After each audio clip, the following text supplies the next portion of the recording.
السلام علیکم ورحمۃ اللہ وبرکاتہ، نحمده ونصلی علی رسولہ الکریم، اما بعد فاعوذ باللہ من الشیطان الرجیم، بسم اللہ الرحمن الرحیم، رب اشرح لی صدری ویسر لی امری واحلل عقدۃ من لسانی یفقهوا قولی۔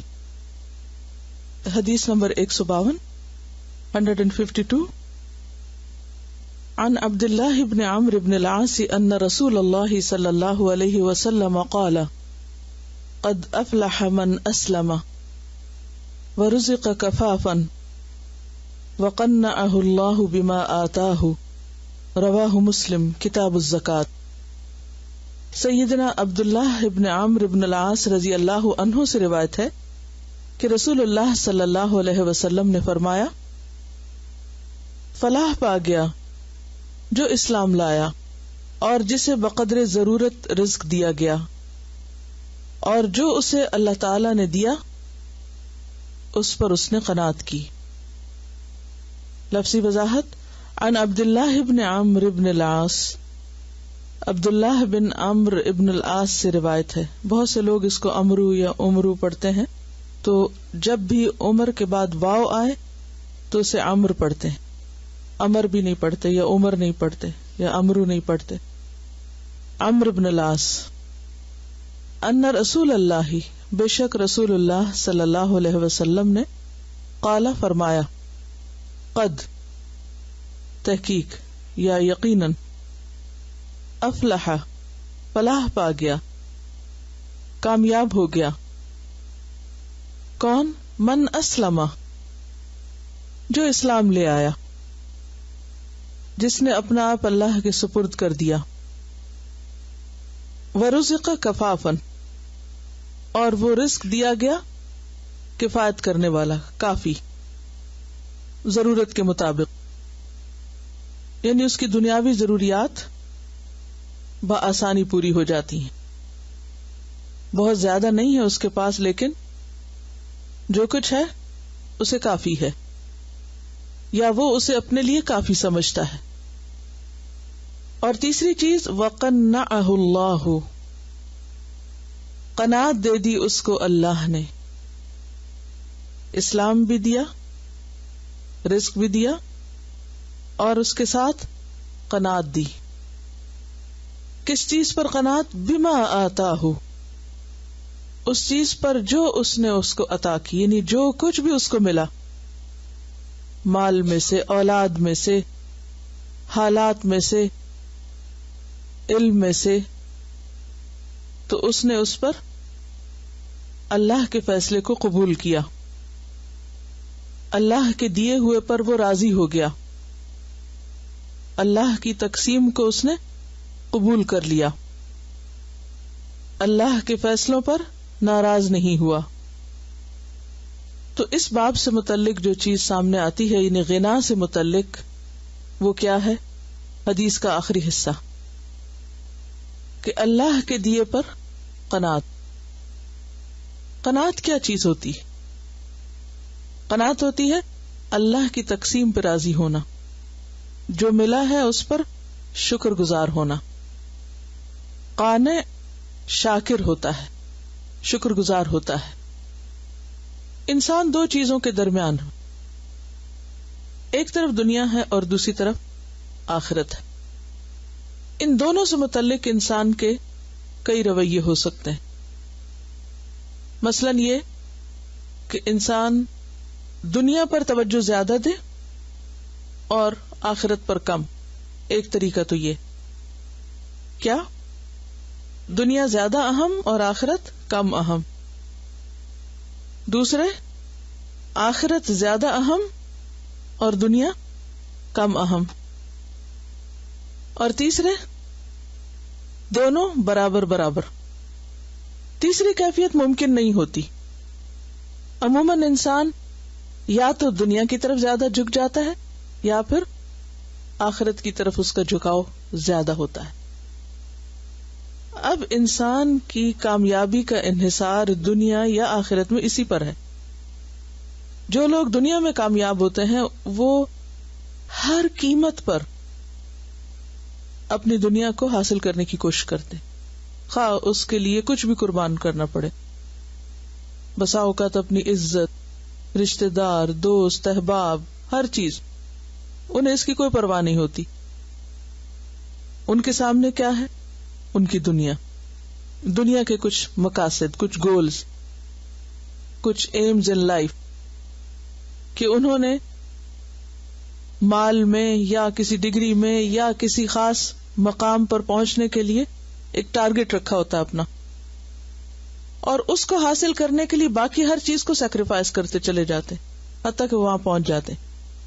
اسی طرح کچھ لوگوں کے لیے آخرت اہم ہوتی، اور وہ اس کو پانے کے لیے اپنی خواہشات اور اپنی باقی تمام چیزیں جو دنیاوی امور سے متعلق ہیں ان کو آرام سے قربان کرتے چلے جاتے. دنیا میں زیادہ ملے یا کم ملے انہیں اس پر پریشانی نہیں ہوتی، دنیا ان کا غم نہیں ہوتی. وَلَا تَجْعَلِ الدُّنْيَا أَكْبَرَ هَمِّنَا وَلَا مَبْلَغَ عِلْمِنَا، اور نہ وہ ان کے علم کا مبلغ ہوتی ہے.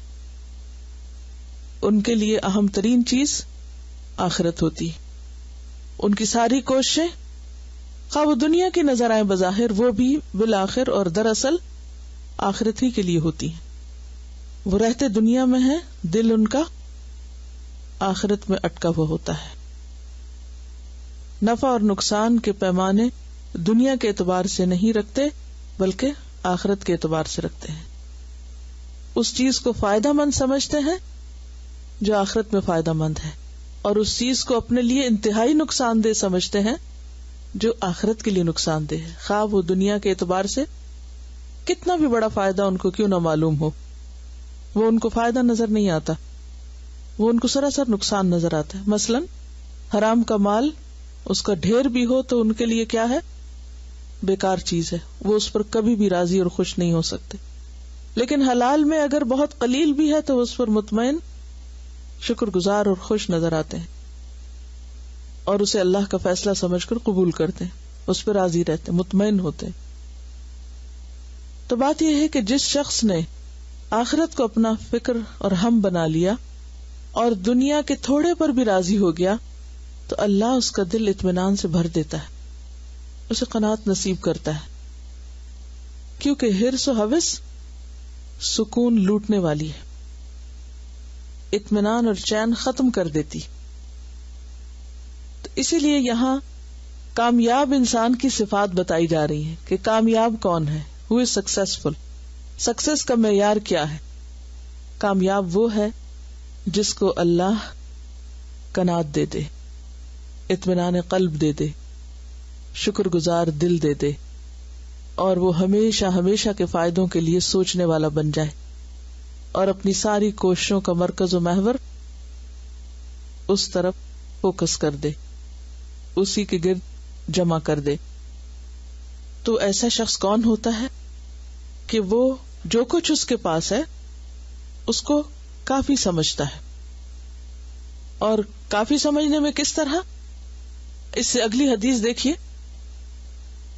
کہ آپ نے فرمایا تم میں سے جو کوئی جسم کی تندرستی اور گھر میں امن کے ساتھ صبح کرے اور اس کے پاس اس دن کا کھانا بھی ہو تو گویا ساری دنیا اس کے لیے اکٹھی ہو گئی. کہ صحت و سلامتی ہے، امن ہے، اور کھانے کے لیے بھی ہے ایک دن کے. تو اس درجے کی زندگی پر جو راضی ہو جائے، اسے کافی سمجھے، ایسا ہی شخص دراصل قناعت کرنے والا ہے. اس کو قانع کہتے ہیں.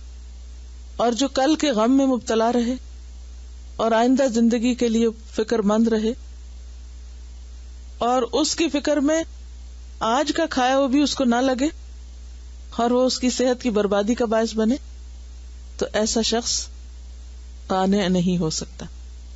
اور جو قانع نہیں وہ کامیاب بھی نہیں. اس نے کیا حاصل کیا؟ جس کے پاس سکون قلب نہیں، اس کے پاس ساری دنیا بھی ہو تو اس کے لیے ناکافی. اور جس کو اطمینان قلب مل گیا، اللہ کے فیصلوں پہ وہ راضی ہو گیا، اس کے لیے گویا ساری دنیا اس کے قدموں میں اکٹھی ہو گئی. زبور کی ایک کوٹیشن ہے کہ القانع غنی ولو کان جائعا. قانع ہی غنی ہوتا ہے ہم غنا کے بارے میں پڑھ رہے ہیں نا کہ اصل غنی کون ہے؟ وہ جو قناعت رکھتا ہے. ولو کان جائعا، خواہ وہ بھوکا ہی کیوں نہ ہو، یعنی اس کا پیٹ خالی ہی کیوں نہ ہو، لیکن وہ پھر بھی اللہ سے شکوہ نہیں کرتا، پھر بھی وہ روتا نہیں کہ مجھے اتنا کیوں نہیں ملا کہ میں پیٹ بھر سکوں. تو ایسا ہی شخص اصل میں دولت مند ہے. اور حقیقت یہ ہے کہ غنا کو دراصل قناعت میں رکھ دیا گیا ہے، کیونکہ چیپٹر ہے نا غنا کے بارے میں. تو غنا اور قناعت کا چولی دامن کا ساتھ. اصل غنی وہ ہے جس کے اندر قناعت ہے. اور یہ کب ہوتا ہے؟ جب انسان اس کی طرف نظر رکھے جو اللہ کے پاس ہے، اور اس کی طرف سے بے نیاز ہو جائے جو لوگوں کے پاس ہے، جو دوسروں کے پاس ہے. کیونکہ جب انسان اپنے سے زیادہ والوں کے پاس جو کچھ ہے اس کو دیکھتا ہے تو اس کے دل کے اندر غم میں اضافہ ہوتا ہے، جلن اور کڑن کا شکار ہوتا ہے، خواہ وہ کسی بھی معاملے میں. یاد رکھیے کہ یہ سب کچھ صرف رزق سے متعلق نہیں، مال روپے سے متعلق نہیں، اس کا تعلق ہر طرح کی نعمتوں سے ہے. مثلا اگر ایک شخص اس کے پاس صرف بیٹیاں ہیں اور دوسرے کے پاس بیٹے بھی ہیں اور بیٹیاں بھی ہیں. اب ایک شخص جس کے پاس کچھ بھی نہیں، تو اب یہ تین طرح کے لوگ ہیں نا. اب ان میں سے کامیاب کون ہے؟ کامیاب وہ ہے خواہ اس کے پاس کچھ بھی نہ ہو پھر بھی وہ اللہ کے فیصلے پر راضی ہو. اور ناکام ہے وہ جس کے پاس بیٹے بھی ہیں اور بیٹیاں بھی ہیں اور پھر بھی وہ خوش نہیں. اور ناکام ہے وہ جس کے پاس بیٹیاں تو ہیں بیٹے نہیں، اور ہر وقت وہ ان کی طرف دیکھ رہا ہے جن کے پاس بیٹے ہیں اور وہ اپنی بیٹیوں کی قدر نہیں کرتا اور ہر وقت جلن اور کڑن کا شکار. کیا اکثر لوگوں کی پریشانی انہی چیزوں کے گرد نہیں گھوم رہی ہوتی؟ یہ کس کا فیصلہ ہے کہ اللہ کس کو کیا دے؟ قرآن کیا بتاتا ہے؟ جس کے لیے چاہے بیٹیاں دے، جس کے لیے چاہے بیٹے، جس کے لیے چاہے ملا جلا کے دے، جس کو چاہے بانجھ کر دے، کچھ بھی نہ.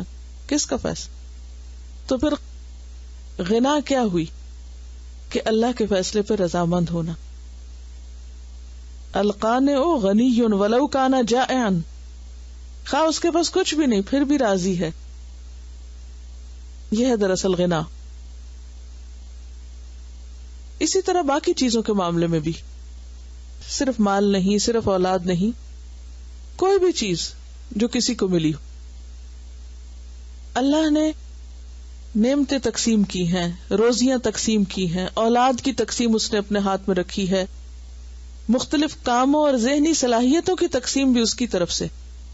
آپ نے دیکھا ہوگا کچھ لوگ ایک سبجیکٹ میں اچھے ہوتے ہیں، کچھ دوسرے میں اچھے ہوتے ہیں، کوئی ایک فیلڈ میں بہت آگے چلا جاتا ہے، کوئی دوسرے میں بہت مہارت پیدا کر لیتا ہے. یہ بھی کیا ہے؟ دراصل اللہ کی تقسیم. اب اگر انسان اس پر توجہ نہ کرے جو مواقع اس کو ملے، جو اپرچونٹیز اس کو ملی ہیں نیکی کمانے کی، اور صرف نظر اس پہ رکھے جو دوسروں کو ملا ہوا ہے، کیا ہوگا؟ کبھی خوش رہ سکتا ہے ایسا انسان؟ ہر وقت جلن اور کڑن کا شکار رہے گا، اور اس کے دل سے اطمینان قلب رخصت ہو جائے گا، سکون لٹ جائے گا. ایسا شخص کہاں سے کامیاب ہو سکتا ہے جس نے ساری زندگی صرف جلن کڑن سے گزاری اور اللہ کے فیصلوں کو قبول نہ کیا، اللہ کی تقسیم پہ راضی نہ ہوا کہ تو نے اس کو وہاں کیوں بٹھایا اور مجھے یہاں کیوں بٹھایا، اسے وہاں کیوں رکھا اور مجھے یہاں کیوں رکھا. ہر وقت اس کے اندر ایک کیوں کا ہی سوال رہے. تو ایسا شخص دنیا میں بھی خوش نہیں، اور جو دنیا میں اللہ کے فیصلوں پہ راضی نہیں، وہ کل اللہ کے فیصلوں پہ کہاں راضی ہو سکتا. اللہ کو جو راضی کرے اللہ اسی کو راضی کرتا ہے. اور اللہ کس میں راضی ہوتا ہے؟ بندے کی تسلیم کی خو پر، اسلم تو کہنے پر. من اسلم، جو اپنا آپ اللہ کے حوالے کر دے، جو اللہ کے فیصلوں کو مان جائے، قبول کر لے. بات یہ ہے کہ انسان کی ویکنس ہے دنیا کی محبت، دولت کی محبت، ظاہری چیزوں سے متاثر ہونا. اب کیا ہوتا ہے، انسان جو ہی کوئی چیز دیکھتا ہے تو فوراً اس سے مروب ہو جاتا ہے، متاثر ہو جاتا ہے، پھر اس کی تمنا کرنے لگتا ہے کاش یہ میرے پاس بھی ہوتی. تو یہ کہتے میرے پاس کیوں نہیں، اور پھر وہ مسلسل ایک مشکل کا شکار رہتا ہے. اب اس کا علاج کیا ہے؟ ایسے شخص کا کیا علاج ہو سکتا ہے؟ چلے کسی کا نہیں، اپنا ہی ہم کرتے ہیں سب. اپنے اطمینان قلب کے لیے کیا کر سکتے ہیں؟ کیا ہونا چاہیے؟ روٹ کاز کیا ہے؟ روٹ کاز دنیا کی محبت ہے. اور انسان دنیا کی محبت سے کس طرح آزاد ہو سکتا ہے؟ دنیا کی حقیقت کو سمجھ کر کہ دنیا کیا چیز ہے جس کے پیچھے میں مر رہا ہوں. کیا چیز ہے وہ دنیا؟ کس سے تشبیہ دی گئی سب معلوم ہے نا، لیکن جب عمل کا وقت آتا تو بھول جاتے ہیں. نبی صلی اللہ علیہ وسلم نے اس سے بھی مثال دی ہے کہ ایسے ہے دنیا کی مثال جیسے ایک مسافر کسی سایہ دار درخت کے نیچے تھوڑی دیر کے لیے آرام کرے اور پھر اپنی منزل کی طرف چل پڑے. ہم سب کے لیے دنیا یہی کچھ ہے. ہم تھوڑے دن کے لیے آئے ہیں یہاں اور چند لمحوں کی بات ہے اور پھر آگے جانا ہے. منزل کہیں اور ہے، یہ منزل نہیں ہے. لیکن چونکہ ہم نے اس کو منزل سمجھا ہوا اور جو یہاں ہے بس وہی ہماری کامیابی اگر مل گیا تو، اور اگر ہم پیچھے رہ گئے تو شاید ہم سب سے ناکام ہیں. یہ بہت بڑی بھول ہے جس میں انسان بار بار مبتلا ہو جاتا ہے، بار بار جس کا شکار ہو جاتا ہے، اور جس کے نتیجے میں پھر وہ جلن اور کڑھن اور غم اور رنج کا شکار ہوتا ہے. اور اس کا تعلق تقدیر کے فیصلوں کو قبول کرنا بھی ہے. اللہ نے جس کو جو شکل و صورت چاہی دی، جیسا رنگ چاہا دیا، جہاں چاہا پیدا کیا، جیسی چاہے نعمتیں دی. یہ اللہ کے فیصلے، اس میں انسان کا اختیار نہیں ہے، اور اللہ کے فیصلوں کو انسان نہیں تبدیل کر سکتا. اس کی تسلی اور اطمینان کس میں ہے؟ قبول کرنے میں، اسلم تو کہنے میں. یہ اپنا تجربہ بتا رہی ہیں کہ جب یہ کورس شروع ہوا اور کلاس میں کچھ لوگ بہت اچھے جواب دیتے تھے اور یہ نہیں دے پاتی تھی تو ان کو بہت تکلیف ہونا شروع ہو گئی اور یہ روئیں بھی اس پر اور پریشان بھی ہوئی. پھر انہوں نے ایک کاغذ پر لکھا کہ اللہ نے جو عقل مجھے دی ہے میں اس کے مطابق سوچوں گی اور میں اس کو استعمال کروں گی، اور جو کسی کے پاس ہے اس پر پریشان نہیں ہوں گی. اور یہ صرف اس معاملے میں نہیں، ہر معاملے میں ہماری اکثر بے چینیوں کا سبب کیا ہے کہ ہم دوسروں کو دیکھتے رہتے ہیں. چاہے کوئی بھی معاملہ ہو، اس کے پاس کیا ہے، وہ کیا کر رہا ہے، یہ کیسے زندگی بسر کر رہا ہے، یہ کام کر رہا تو میں کیوں نہیں کر رہا. ہمیں کیا معلوم کس کی کون سی نیکی قبول ہو، کہاں سے. کیا وہ حدیث نہیں آتی کہ جس میں ایک شخص نے ایک پیاسے کتے کو پانی پلایا اور وہ اس پر بخش دیا گیا. وہ تو کوئی بہت بڑا علامہ اور اسکالر نہیں بنا تھا، وہ بہت بڑے بڑے کارنامے اس نے نہیں کیے تھے. ہمیں کیا چاہیے؟ بخشش نہیں چاہیے، یا بخشش سے زیادہ بھی کچھ اور چاہیے. آپ کو معلوم ہے کہ بخشش کا معاملہ کتنا مشکل معاملہ ہے. جب قرآن میں یہ آتا ہے نا یغفر لمن یشاء ویعذب من یشاء، ٹوٹل اللہ کی مشیت پہ جو چاہے کرے، کوئی اس کے فیصلے میں مداخلت نہیں کر سکتا. تو روح کانپ اٹھتی ہے کہ اگر ہمارے بارے میں اللہ نے نہ چاہا تو کیا بنے گا؟ ہے کوئی جو اللہ پہ غالب آ کے اس کے فیصلے کو بدل سکے؟ نہیں.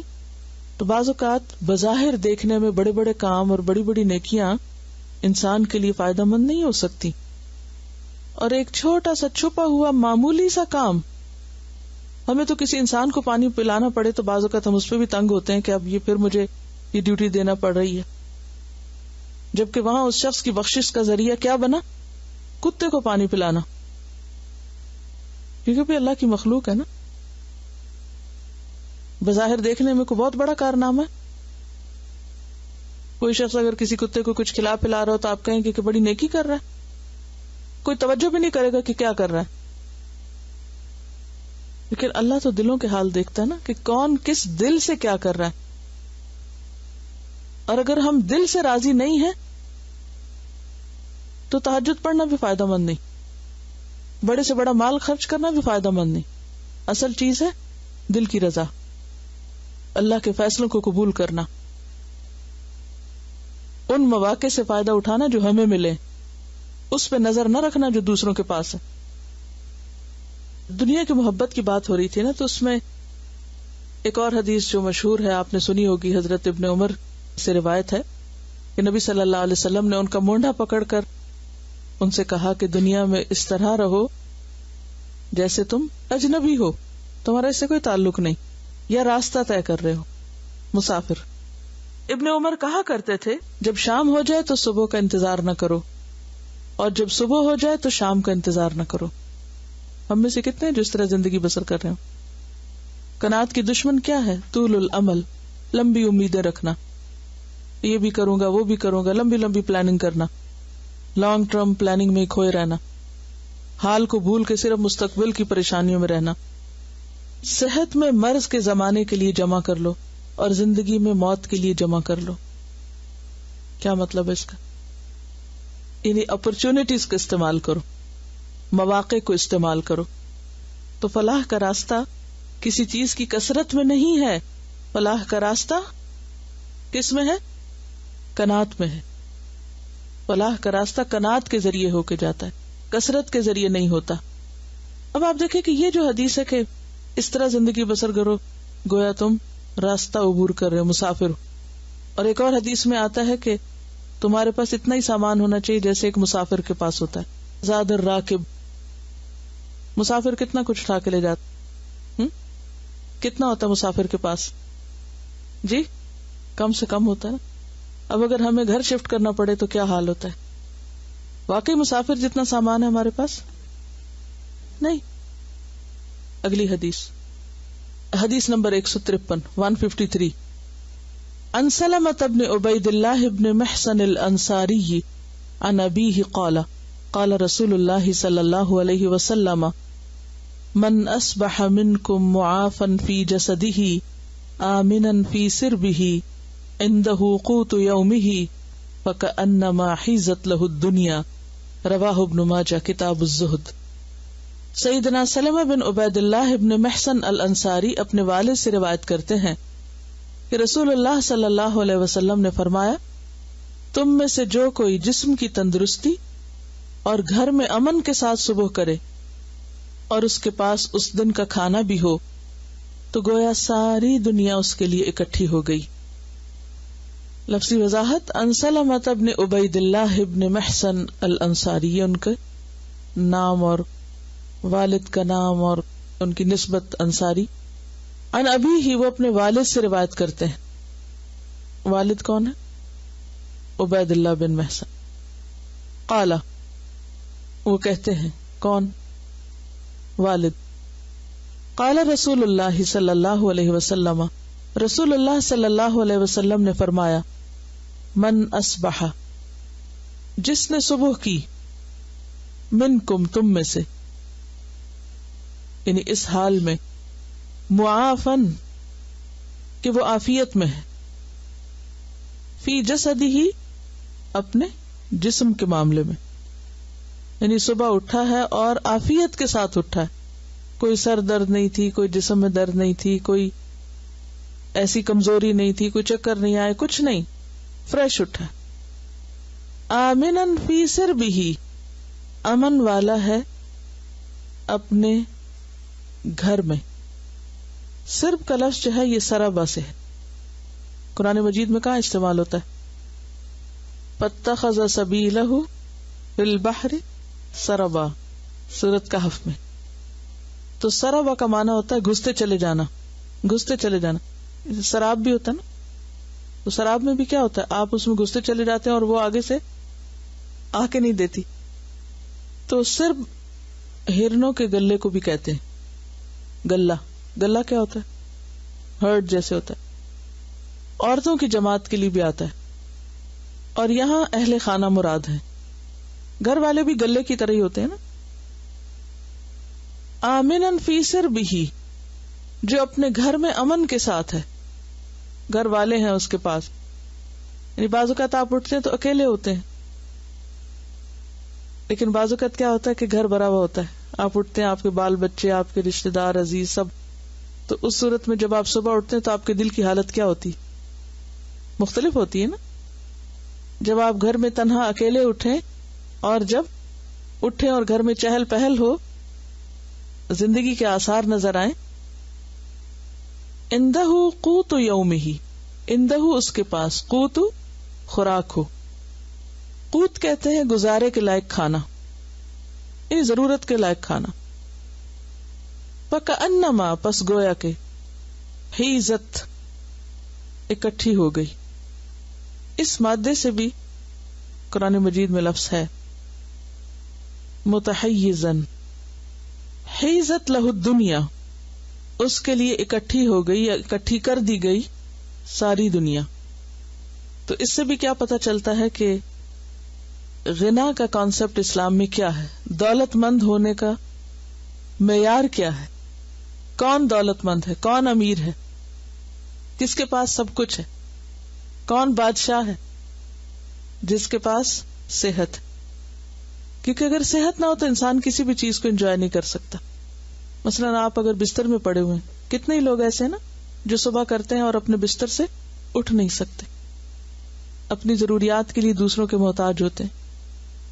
کئی لوگ ہسپتالوں میں پڑے ہوئے ہیں سال ہر سال سے، کومے کی حالت میں، بے ہوش، کوئی موت و زندگی کی کشمکش میں، کوئی کسی تکلیف میں. کوئی اٹھتا ہے تو اٹھ جاتا ہے، اٹھ کے بیٹھ نہیں سکتا، اسے کسی کو اس کو اٹھانا پڑتا ہے، دوسروں کا محتاج ہوتا ہے. کئی لوگ اتنے بوڑھے ہو جاتے ہیں کہ اپنی سائڈ نہیں بدل سکتے، کسی اور کو ان کی سائڈ بدلوانی پڑتی. محتاجی کی کئی قسمیں ہوتی ہیں. تو جو شخص اپنے پاؤں پہ اٹھ گیا، خود اٹھ گیا سو کے، ایک طرح سے موت کے منہ سے اٹھتا ہے نا انسان، اٹھ گیا اور اس کے اہل و عیال بھی اٹھ گئے، گھر میں چہل پہل ہے، اور پھر سب سے پہلی ضرورت انسان کی کیا ہوتی ہے؟ کچھ کھائے پیے. یہاں پر آپ دیکھیے کہ اس کی مادی جسمانی ضرورت بھی پوری ہو رہی ہے، اس کی ایموشنل نیڈز بھی پوری ہو رہی ہیں، گھر والے موجود ہیں، اور اس کی خوراک کا سامان بھی ہے، اس کی پھر جسمانی ضروریات بھی پوری ہو رہی ہیں. فَكَأَنَّمَا حِيزَتْ لَهُ الدُّنْيَا، گویا ساری دنیا اسی کی ہو گئی، اس کے پاس سب کچھ. بات یہ کہ انسان کے پاس اگر لالچ ہے، ہرس ہے، تو بہت کچھ بھی کافی نہیں، بہت کچھ بھی اس کے لیے کچھ نہیں، کہ اسے کچھ نظر ہی نہیں آتا نا. وہ کہتا ہے کیا ہے میرے پاس. لیکن جس کی سوچ اور جس کی نگاہ مثبت ہو، جو دیکھنے والی ہو، جو نعمتوں پر نظر رکھے، اس کے لیے گویا سب کچھ. تو فرق کہاں ہے؟ فرق سوچ میں، فرق انسان کے اپنے اندر ہے. باہر کی دنیا تو ویسے ہی رہتی ہے، ہم وہی ہوتے ہیں جو ہمارا اندر ہوتا ہے، جو ہم اندر سے ہوتے ہیں. ہمارے سارے رویے، ہمارا بیہیویئر، ہمارا ایٹیٹیوڈ، ہماری گفتگو، ہمارا سارا معاملہ، ہماری اداسی، ہمارا غم، ہماری خوشی، ہمارا غصہ، اریٹیشن، سب کا تعلق کس سے؟ باہر سے یا اندر سے؟ اندر سے. اگر اندر اطمینان ہے تو باہر جو کچھ بھی ہوتا رہے، کوئی شور ہنگامہ بھی ہوتا رہے. جیسے وہ واقعہ مشہور ہے، سب کو معلوم ہوگا کہ جہاز ڈوب رہا تھا اور ایک شخص آرام سے بیٹھ کے کتاب پڑھ رہا تھا، سب نے ادم مچا رکھا اور وہ اطمینان سے بیٹھا. کس چیز نے اسے مطمئن کر رکھا کہ اگر مرنا ہو تو مر جائیں گے، پھر اب چیخنے چلانے سے موت تو نہیں ٹلے گی، تو کیوں نہ اس وقت کو پازیٹیولی استعمال کر لیں. تو ایسا شخص مرتے دم تک مطمئن ہے اور حالت اطمینان میں جان دیتا ہے، یا ایتھا النفس المطمئنہ ارجعی الی ربک راضیۃ مرضیہ. تو اطمینان جو ہوتا ہے نا، یہ کسی ایموشنل سٹیٹ کا نام نہیں ہوتا کہ آپ ایموشنلی کسی وقت بہت سیٹسفائیڈ ہوئے تو تھوڑی دیر کے لیے مطمئن ہو گئے اور وہ وہاں سے ختم ہوا تو پھر آپ وہیں پر آ کھڑے ہوئے زیرو پہ، اور پھر آپ ویسے ہی پریشان ہو گئے، خود بھی اور دوسروں کو بھی کرنا شروع کر دیا. یہ ایک کانسٹنٹ اسٹیٹ آف ہارٹ ہوتی ہے، ایک لائف سٹائل ہوتا ہے، ایک زندگی کا ایک رویہ ہوتا ہے. کیونکہ ایسے انسان کے اگر کوئی غم اور خوف اور پریشانیاں بھی تو وہ آخرت سے متعلق ہوتی ہیں، دنیا سے متعلق نہیں. اس کی مادی نگاہ جدھر جاتی ہے اس کو دیکھ کر سب اچھا کہہ کے مطمئن ہو جاتا ہے، کیونکہ ہر دن ایک نیا دن ہے اور ہر چیز کا مالک اللہ ہے. بیدہ الملک وتعز من تشاء وتذل من تشاء. بیدک الخیر انک علی کل شیء قدیر. وہ اس پہ نظر نہیں رکھتا جو لوگوں کے پاس ہے، وہ اس پہ نظر رکھتا ہے جو اللہ کے پاس ہے. انسان کو جب اپنی زندگی کا پتہ ہی نہیں کہ وہ ہے کتنی، ہمارے پاس تو کوئی گارنٹی نہیں نا کہ ہم 1 سال جئیں گے، تو پھر 1 سال کی فکر کس لیے؟ ہمیں تو یہ بھی نہیں پتا ہم ایک پورا دن بھی مزید جئیں گے یا نہیں. تو آج کا دن اگر ہے اور آج کی ضرورت کی چیز ہے تو کافی ہے. اگر کل کے لیے نہیں بھی تو کل کس نے دیکھی؟ کل ہم خود بھی ہوں گے، کسی کو نہیں پتا. جب ہماری زندگی ہمارے ہاتھ میں نہیں تو پھر ان چیزوں کا کیا بھروسہ جو ویسے ہی کسی کی وفادار نہیں. مال کے لفظ پہ میں نے آپ کو بتایا تھا کہ مال کا کیا مطلب ہوتا ہے اور ذہب کا کیا مطلب ہوتا ہے. ذہب گولڈ کا لفظ ہے، وہ ذہب سے ہے، اور مال یمیل میل جھک جانے والی چیز، جدھر کسی کا بس چلا ادھر ہی جھک گیا. ضروری نہیں کہ وہ آپ ہی کے پاس رہے، کیونکہ جب دنیا ہر طرف پھیلی ہوئی ہوتی ہے اور سامنے بھی وہی، تو پھر آخرت نظر نہیں آتی نا. وہ سکڑے گی تھوڑی ہوگی تو پھر اس سے پیچھے بھی دیکھنے کے قابل ہوں. اصل میں ہماری زندگی تو وہ ہے نا جو لمحہ ہم اس وقت گزار رہے ہیں. ناگلے کی خبر ہے نہ پچھلا پاس ہے، وہ بھی گیا. ہر قانے غنی ہے لیکن ہر غنی قانے نہیں ہو سکتا. اگلی حدیث عن ابی ہریرہ قال قال رسول اللہ صلی اللہ علیہ وسلم انظروا الى من هو اسفل منکم ولا تنظروا الى من هو فوقکم فإنه أجدر ألا تزدروا نعمة الله عليكم. رواہ الترمذی کتاب الزہد. سیدنا ابو ہریرہ رضی اللہ عنہ سے روایت ہے کہ رسول اللہ صلی اللہ علیہ وسلم نے فرمایا، ایسے لوگوں کی طرف دیکھو جو دنیا کے مال و اسباب کے لحاظ سے تم سے کمتر ہوں، اور ان کی طرف نہ دیکھو جو مال و دولت میں تم سے بڑھ کر ہوں. اس طرح زیادہ لائق ہے کہ پھر تم اللہ کی ان نعمتوں کی ناقدری نہ کرو جو اس کی طرف سے تم پر ہوئی ہیں. لفظی وضاحت عن ابی ہریرہ قال، ابو ہریرہ رضی اللہ عنہ سے روایت ہے، قال رسول اللہ صلی اللہ علیہ وسلم، رسول اللہ صلی اللہ علیہ وسلم نے فرمایا، انظروا دیکھو، الا طرف، من جو ہوا وہ، اسفل نیچے ہے. اسفل افعل التفضیل کا صیغہ ہے، یعنی کمپیریٹیولی تم سے کمتر ہے. منکم تم سے، ولا تنظروا اور نہ تم دیکھو، الا طرف، من اس کے، ہوا وہ، فوقکم تم سے اوپر. فإنہ پس بے شک وہ، اجدر قریب تر ہے، اللہ کے نہ تزدرو تم حقیر جانو، نعمت اللہ اللہ کی نعمتوں کو، علیکم جو تم پر ہے. یہاں آپ دیکھ رہے ہیں کہ ایک لفظ اجدرو ہے، یہ ذرا سا نیا ہے لیکن یہ قرآن مجید میں بھی استعمال ہوا ہے. کہاں؟ سورۃ توبہ میں.